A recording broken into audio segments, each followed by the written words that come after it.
une table festive comme aux Antilles pour les fêtes de Noël, pourquoi pas? Jambon de Noël, boudin, accra, viande de porc, igname, pois d'Angole et autres. Encore faut-il trouver ses ingrédients. Et oui, c'est possible en allant chez Tropic Marché, 2 rue du Moutier à Saint-Ouen.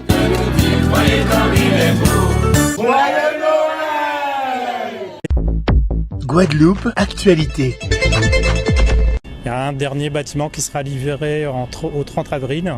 Donc ensuite, on démarre les essais et bien sûr, accueil des premiers patients au milieu de l'année 2025. On est dans un endroit qui est absolument, moi je trouve extraordinaire en termes de qualité. Enfin, ce qui va être livré en 2025, à la mi-2025, c'est vraiment un équipement pour le territoire, un équipement extraordinaire. En termes de modernité, en termes de soins, en termes d'hospitalisation, etc.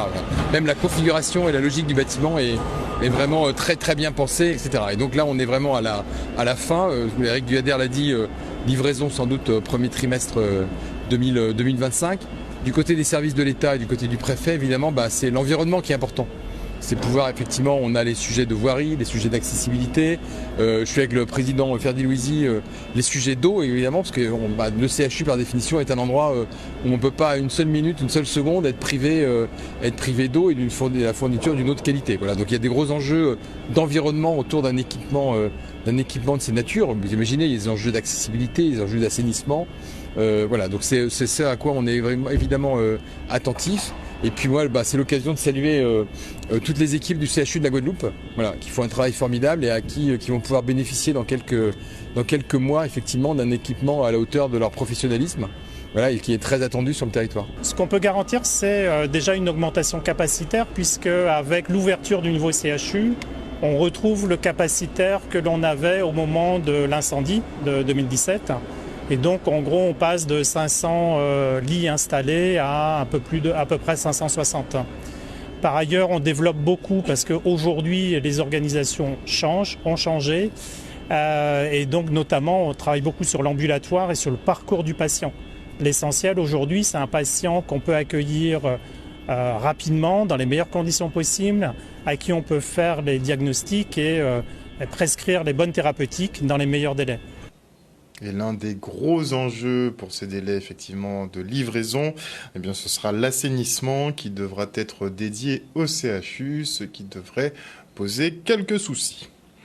Et le syndicat FSU, lui, tenait son 11e congrès statutaire. À l'ordre du jour, les votes de motion sur le bâti scolaire, l'accueil des enfants à besoins particuliers ou encore les travaux à réaliser dans les établissements. Les personnels d'éducation se préparent également à poursuivre la mobilisation contre les jours de carence. On fait le point avec Eddie Ségur. Aujourd'hui, le premier axe, c'est faire de telle façon qu'on ait des services publics efficaces. On a l'école qui est malade, nous avons un certain nombre de collectivités où il y a énormément de difficultés. Nous avons la problématique du transport scolaire, nous avons la problématique de la restauration scolaire. Il faut absolument que l'ensemble des services publics dédiés à la réussite scolaire, ils soient efficaces. Et donc nous sommes en train de travailler justement à faire de telle sorte que ces services publics soient efficaces. Et pour qu'ils soient efficaces, il faut que nous ayons des personnels en nombre, bien formés, bien rémunérés, pour qu'ils puissent investir leur champ de travail et faire de telle façon que un jeune de pratiquement la maternelle jusqu'à l'université soit dans les meilleures dispositions pour réussir. Pour que des services publics soient efficaces, il faut que les enseignants, que les personnels de l'éducation, mais plus généralement l'ensemble des personnels dans la fonction publique, soient en bonne santé et aient des conditions de travail acceptables. Et donc, lorsque nous votons la motion sur le bâti scolaire, lorsque nous votons des motions pour accueillir au mieux les enfants à besoins éducatifs particuliers, lorsque nous votons des motions notamment sur la difficulté que nous avons au niveau du bâti scolaire et au niveau des équipements sportifs, c'est tout cela qui va justement concourir au fait que nos enseignants, nos personnels soient dans de bonnes dispositions. Il est hors de question effectivement qu'on puisse voir appliquer au personnel de la fonction publique 3 jours de carence, parce que nous savons pertinemment que ça va entraîner un choix cornélien, soit travailler en étant malade et donc ne pas être dans toutes les dispositions possibles pour pouvoir accueillir correctement les élèves, ou soit tout simplement perdre 400 €. Et c'est tout cela qui va concourir au fait que nous ayons des services publics efficaces. Pareil, si nous voulons avoir de bons enseignants, il faut revaloriser les carrières, il faut revaloriser les salaires pour que demain, les meilleurs puissent embrasser les métiers de l'enseignement et se mettre au service des élèves. Un reportage d'Olivier Félix. Et avec son retour dans le ciel caribéen, la compagnie Air Antilles élargit son panel d'offres au départ de Saint-Martin. Une stratégie qui coule de source au vu de l'un des deux actionnaires du transporteur aérien qui n'est d'autre que la collectivité saint-martinoise. Le reportage.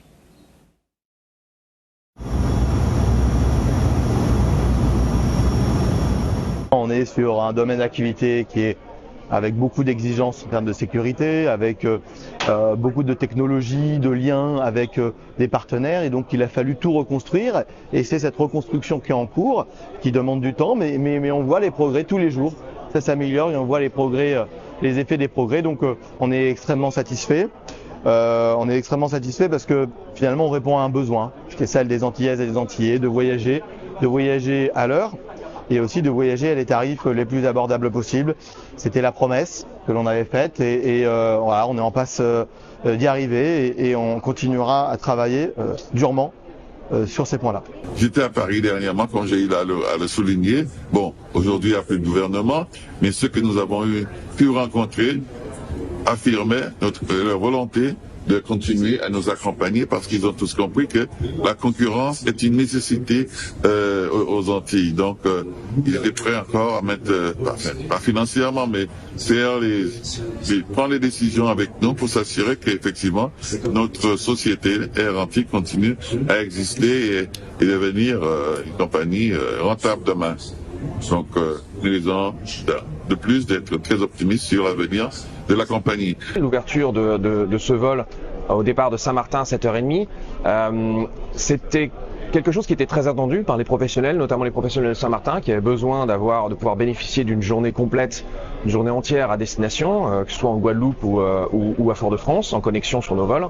Ça permet aujourd'hui à un professionnel qui habite à Saint-Martin, qui souhaite se déplacer, de pouvoir se rendre à Basse-Terre pour une réunion le matin et vraiment avoir une journée complète. Mais il se complète également d'une augmentation de nos rotations entre les îles que nous desservons aujourd'hui, puisque nous allons doubler le nombre de fréquences entre Pointe-à-Pitre et Fort-de-France, et nous allons encore renforcer les rotations entre Pointe-à-Pitre et Saint-Martin. Et puis naturellement Pointe-à-Pitre et Saint-Barth pour répondre à la haute saison touristique et à ce développement et cette très bonne santé de cette ligne aérienne entre Pointe-à-Pitre et Saint-Barth.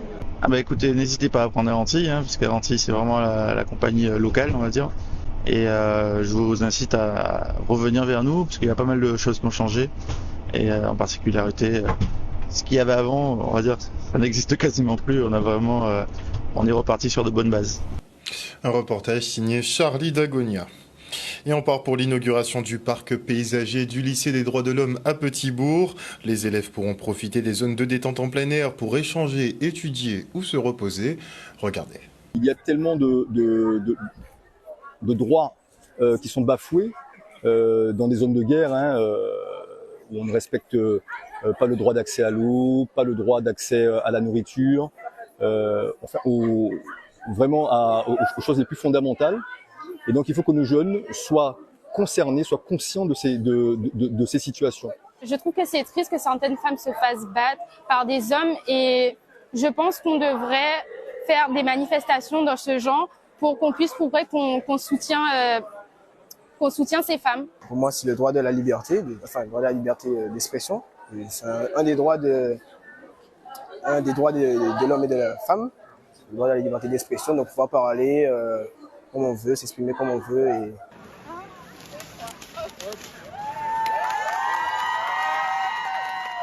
Le lycée des droits de l'homme, donc il y a une dénomination, nous avons besoin d'avoir cette identité qui soit affirmée. Ce parc paysager, c'est un parc qui va permettre d'asseoir notre identité en tant qu'espace de pédagogie, bien sûr, parce que c'est un parc qui a vocation à accueillir des cours, qui a vocation à faire ce qu'on appelle la classe du dehors, l'enseignement en extérieur. Donc le projet, il est vraiment pédagogique, mais aussi en même temps, l'idée c'est de valoriser la flore locale, la biodiversité. C'est un parc avec une forte dimension développement durable, puisque nous souhaitons vraiment incarner un lycée vert, un lycée tourné vers le développement durable, avec donc une labellisation que nous espérons obtenir. En fait, DDH, c'est un lycée déjà c'est le lycée des droits de l'homme. Donc pour moi, j'ai trouvé intéressant qu'on puisse avoir cette journée tout d'abord en rapport avec les droits de l'homme. Et j'ai trouvé aussi que c'était vraiment quelque chose de très intéressant, ce parc, parce que je pense que c'est pas dans tous les lycées qu'on peut avoir ça. Et je pense même que c'est l'un des uniques lycées où on a pu assister à ça. Surtout le fait qu'on puisse faire des cours à l'extérieur, des choses comme ça, je trouve ça vraiment sympa. L'idée, c'est que les élèves puissent aller se détendre. Donc les zones de détente seront des espaces où les élèves pourront aller pour leur bien-être. Il y aura des bancs, il y aura des pergolas végétales. Les élèves pourront aller s'asseoir, faire une lecture, puisqu'il y aura également une bibliothèque participative où donc les élèves pourront emprunter un livre, s'asseoir sur un banc à l'ombre d'une pergola pour avoir une petite lecture. Un lieu de rencontre également, tout simplement pour nos élèves. Le reportage de Grégory Laps. Et si on pouvait penser à planter des arbres fruitiers, ce serait encore mieux. Et les élèves de 3e du collège Alexandre Macal à Saint-François ont été récompensés pour leur participation en tant que jury du prix littéraire Fête Cannes Marie Scondé. Des jeunes qui tordent le cou aux idées reçues et qui ont littéralement dévoré une multitude d'ouvrages en un très court laps de temps. Et si la lecture est un véritable plaisir pour eux, la critique des œuvres était plus compliquée. Regardez. Nous avons tenu à faire cette manifestation justement pour pouvoir enrôler d'autres jeunes dans l'aventure et de donner à tout chacun envie de lire des livres, comme l'a dit une jeune tout à l'heure là, quelque chose qui n'était pas dans ses habitudes, des lectures qui ne sont pas dans leur habitude, et donc on voit que ça a matché et qu'ils ont été satisfaits, enjoués de pouvoir faire cette découverte. J'ai lu en tout premier Génie, et le livre sur le Sénégal, etc., sur les légendes, traditions. Et puis j'ai poursuivi avec tous les autres et j'ai beaucoup flashé sur Missak et Méliné, un roman qui parle vraiment de liberté et ce jeune homme-là qui n'a même pas la nationalité française et qui s'est battu pour elle. Et j'avoue qu'il c'est des messages d'espoir et c'est très inspirant. Même si c'était dans un temps limité, ça s'est très bien passé. Je lis assez vite, donc lire le livre n'était pas très dérangeant. Mais par contre, pour ceux qui font des critiques, c'est très dur parce que j'ai fait ça une semaine avant. Du coup, c'était très difficile. Ça donne le goût de la lecture qui se perd de plus en plus. Vous avez vu ce que la femme a dit, c'est que les jeunes maintenant accordent 300 heures d'attention à leurs petits écrans et 20 minutes seulement à la lecture dans la semaine ou dans le mois. Bon, voilà. Alors vous voyez qu'il y a un grand effort à faire pour vraiment mobiliser les jeunes sur la lecture. Et ce prix de jeunesse, c'est très bon parce que c'est le point de départ de la littérature, l'éveil des enfants et l'écriture. Les jeunes lisent de moins en moins. C'est quand même faux, il y a quand même beaucoup de jeunes qui lisent beaucoup. Pas forcément en livre sur main, mais peut-être sur Internet, etc. Et puis, s'ils veulent participer, qu'ils viennent. S'ils ne veulent pas, ils ne veulent pas. Il y en a qui sont plus timides que d'autres. Et puis voilà. Quand je vois dans mon entourage, mes amis, etc., je suis désolée vraiment de voir que plus personne ne lit de nos jours. Et je suis vraiment contente de perpétuer ça parce que j'ai vraiment envie de poursuivre cette lecture-là, de montrer aux gens que ça apporte vraiment quelque chose.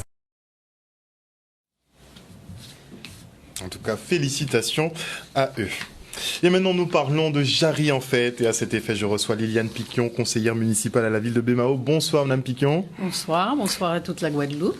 Nous avons également Kenny Chamourgon, qui est manager de projet partenariat public-privé. Bonsoir. Bonsoir à vous. Donc, Jarry en fête qui revient pour une nouvelle édition. Tout à fait. Jarry en fête 2024, c'est une édition particulière, puisqu'il s'agit des 20 ans de Jarry en fête. C'est dire combien le maire de l'époque, Harry Chalus, avait eu une vision et une idée extraordinaire qui est de créer cet événement et qui finalement, vous voyez bien qu'on est dans la durée. On est dans la durée, puis de plus, d'autres villes s'en sont inspirées pour avancer dans l'intérêt de la Guadeloupe, et c'est une bonne chose d'ailleurs. Très bien. Alors, 20 ans, donc les petits pas dans les grands cette année? Tout à fait. Tout à fait. C'était vendredi dernier. Nous avons eu beaucoup de chefs d'entreprise qui sont venus. L'objectif était de créer une ambiance particulière pour ces 20 ans. Et petite anecdote, c'était en même temps l'anniversaire d'Harry Chalus. C'est le 6. Donc voilà, le 6 décembre, donc il y a eu un double événement où on a exposé, on a expliqué par l'intermédiaire d'un film, à travers un film très intéressant, du début, la genèse, à aujourd'hui. Et c'était vraiment une très belle fête où on expliquait tous ceux qui se sont impliqués, tous ceux qui ont été très actifs, tous ceux qui ont mis en place cet événement très fort et qui perdure depuis 20 ans. Est-ce qu'on peut dire que quasiment toutes les entreprises de Jarry jouent le jeu? Oui, le président de l'association du Grand Jarry était là, Philippe Gautland, et je pense que les entreprises sont très heureuses de ce moment fort de rencontre, puisqu'il s'agit d'un grand moment de convivialité. Vous savez, les chefs d'entreprise n'ont pas beaucoup de temps, ils n'ont pas le temps d'aller dans les différentes manifestations toujours, et celle-ci, elle était vraiment particulière pour leur dire combien on tient à elles, combien elles sont importantes pour nous et pour la Guadeloupe à travers leurs activités diverses. Alors, Jarry, en fait, c'est des événements qui sont déjà ancrés, comme le Léoz Amansoso. On va commencer très fort ce samedi. C'est ça, Léoz Amansoso ce samedi. Non, ce vendredi. Ce vendredi, pardon, le 13. Il m'a fait douter. Ce samedi. Vendredi, Léoz Amansoso avec artiste vraiment reconnu, Akioka. Donc là, comme tu l'as bien dit, les petits plats dans les grands. Donc je pense que là, ça va être un bel événement de Grouka et de liasses populaires. Donc tout le monde connaît l'emplacement, c'est Jabouin. C'est déjà barré actuellement pour être préparé pour l'événement en tant que tel de ce vendredi 13. Donc tout le monde est cordialement invité. Très bien. Donc tout un programme prévu. Oui. Pour ces 20 ans. Et donc le lendemain, le 14, on est sur une nouveauté, si on peut l'appeler comme ça, un festival de rue. C'est plus un petit rappel aux origines de Jarry en fait, parce que pour les premières éditions de Jarry en fait étaient sur le boulevard de Welbourg. Est-ce que tu as connu ça? Non, j'avoue, voilà. ça date un petit peu. On est sur 20 ans quand même. On n'était pas nés, c'est ça? Et donc, on se fait un petit flashback de se dire, voilà, on refait cet emplacement dans Jarry. Donc, une partie de Jarry sera piéton. Ce sera le samedi soir, festival de rue. Jarry piéton. Voilà. Attention, pas tout Jarry. On est d'accord. Voilà. On est vraiment sur une petite portion entre Blandin et le haricot, le rond-point haricot. On va rendre cette partie-là piéton le samedi soir, bien sûr, pour permettre maintenant de faire une animation à ciel ouvert avec tout ce qui est tourné. Ce sera un petit peu un mix entre du théâtre, de l'animation, du culturel, une partie aussi de cuisine du monde avec animation pour les enfants. Donc un événement qui se voudra familial parce que l'entreprise peut-être, mais la famille est aussi au centre de tout. Et donc c'est l'idée de cet événement qui sera le 14 début de soirée. Voilà. On avait le Jarry by Night un peu. Pardon? Il y avait le Jarry by Night aussi. Oui, une époque, il y a eu Jarry by Night. Cette année, il n'est pas reconduit. Et donc là, on est sur le festival de rue qui se voudra un événement plus festif, si on peut le dire ainsi. Voilà. Très bien. Bon, moi j'ai noté effectivement qu'il y avait atelier culinaire. Là, je pense que ça va être sympa. Je pense que là, tout le monde on a voulu faire quelque chose d'assez hétérogène pour plaire à tout le monde. Donc, les enfants avec l'animation pour les enfants, que ce soit des structures gonflables ou je crois qu'il y aura surtout des contes aussi. Après, pour les adultes, après, on est sur du spectacle à ciel ouvert. Et après, bien sûr, pour les personnes comme nous, la partie culinaire. Je pense que moi aussi, c'est là que je vais atterrir. La partie culinaire avec différents show cooking qui sont présents sur le site pendant cette soirée. Très bien. Donc ça, ce sera le 14 dans les rues de Jarry. On a aussi du foot. Oui, futsal, pareil. On a fait un petit flashback Première des éditions de Jarry, en fait, on avait le football bitation qui consistait à faire un tournoi de foot avec tous les quartiers de BMAO, sponsorisé par les entreprises. Cette année, on fait évoluer. On est sur du futsal en tant que tel, qui sera au stade, au gymnase Valère Lamy, pardon. Et là, on aura des équipes d'entreprises, pardon, contre les entreprises de quartier. Donc, avec un partenariat avec l'UDMEDEF, qui est très à même de ce type de manifestation, et une association, les Maotou, qui fait du futsal et qui est un club sportif de BMAO. Donc, ce sont les chefs d'entreprise contre... Oui. Du moins, pas contre, on va pas dire contre. Ils vont jouer ensemble, voilà. Si c'est foot... Voilà. Et l'idée de ce challenge, c'est qu'au-delà du sport, c'est créer aussi un événement en tant que tel. Donc, c'est pourquoi on a vraiment voulu faire ça au gymnase Valère Lamy pour recevoir du public. Donc, on vient regarder un match de foot peut-être, mais derrière, il y aura des surprises, des animations. On va passer un bon moment en famille aussi. Et l'idée, c'est de créer ce rassemblement, ce lien intergénérationnel, voir la rencontre entre le Jarry et le BMAO qui se veut plus rural. Pardon. Très bien. Donc, ce sera du 16 au 20. C'est ça. Tous les soirs ? Tous les soirs. 16 au 20, tous les soirs. Si tu veux venir jouer, tu seras le bienvenu. Hein. Ah, si vous cherchez les pieds gauches. Ah, mais méfie-toi, au football, les pieds gauches sont très recherchés. Hein. Ah, ce sont les plus forts, les pieds gauches. Hein. Il n'en faut pas deux. Ça peut compliquer le tout. Et pour clôturer tout ça, on aura le chanté Noël. Bon, ça, c'est l'événement qui est attendu. Hein. Ça, je pense que c'est le dernier chanté Noël des vacances. Donc, tout le monde va faire le sien, mais le 23, c'est acté, c'est ancré. 23, c'est chanté Noël, Kassika au parc d'activités de Jarry. En première partie, on aura Pirouli Band. Et donc, chaque année, c'est la grande fête qui se veut, dernière fête de l'année. Cette année, on a pris en considération les quelques soucis qu'on a eu l'an passé. Donc, on aura des navettes qui sont mises en place. Tout ça sera diffusé sur le site de la ville pour pouvoir se garer sur les parkings relais et être ramené au plus près possible du parc d'activités, puisque comme on est sur un grand événement, la sécurité, on ne peut pas faire outre. Et donc, tout est bien trop sécurisé, ou tout est très bien sécurisé, pardon. Et l'idée maintenant des navettes avec le SMT, ce sera maintenant d'avoir des parkings relais, que tout le monde puisse être ramené avec des navettes. Voilà. Parce que le point positif, c'est que la manifestation prend de l'ampleur. Oui. Mais on n'a pas plus de places de parking, donc il faut de l'organisation. Voilà, c'est bien. Il faut gérer, voilà. On gère au mieux. Le mot de la fin, Madame Piquillon. Le mot de la fin, c'est que il faut dire que le maire de BMAO a tout mis en œuvre avec ses équipes et ses élus, de manière que cette fête soit inoubliable. Donc il faut absolument que tous viennent, les petits, les grands, les chefs d'entreprise, le côté intergénérationnel, ça on connaît à BMAO, et c'est la fête. Ce sont les 20 ans de la fête de BMAO, de Jarry en fait, donc il faut que tous on puisse se retrouver. Ça sera un grand moment de joie, un grand moment de convivialité.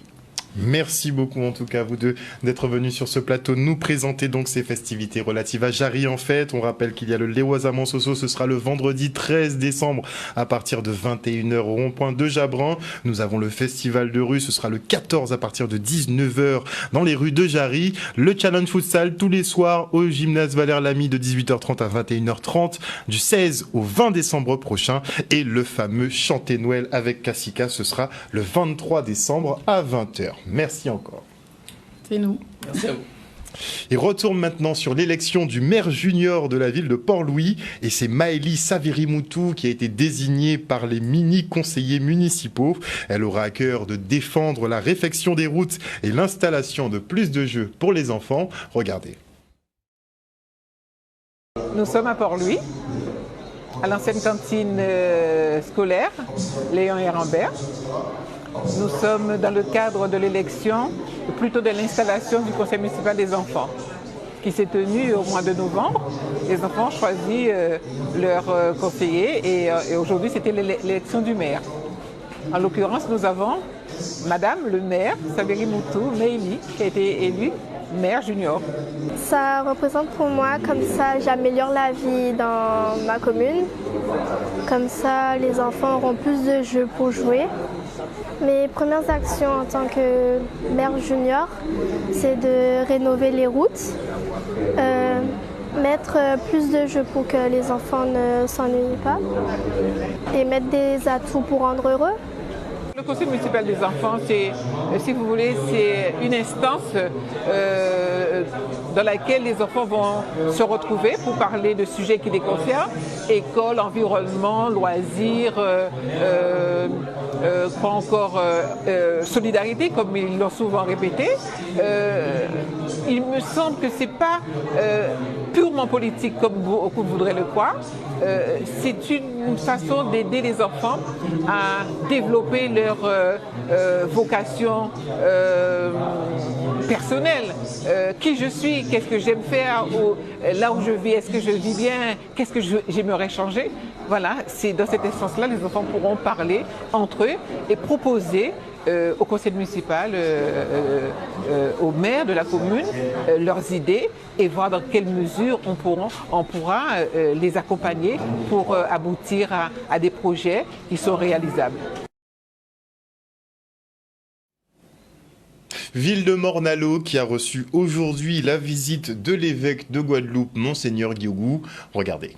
Je suis dans le cadre d'une grande visite pastorale que j'effectue en ce moment pour en fait rencontrer l'ensemble des chrétiens, mais aussi plus largement aussi des acteurs de la société de tout le diocèse. Parce que moi je visite le diocèse en tant que nouvel évêque. On a évoqué évidemment et de façon incontournable la question de la jeunesse, qui est à la fois une richesse pour nous, mais aussi cette faiblesse avec cette jeunesse qui a besoin de travailler et qui connaît aussi des situations difficiles.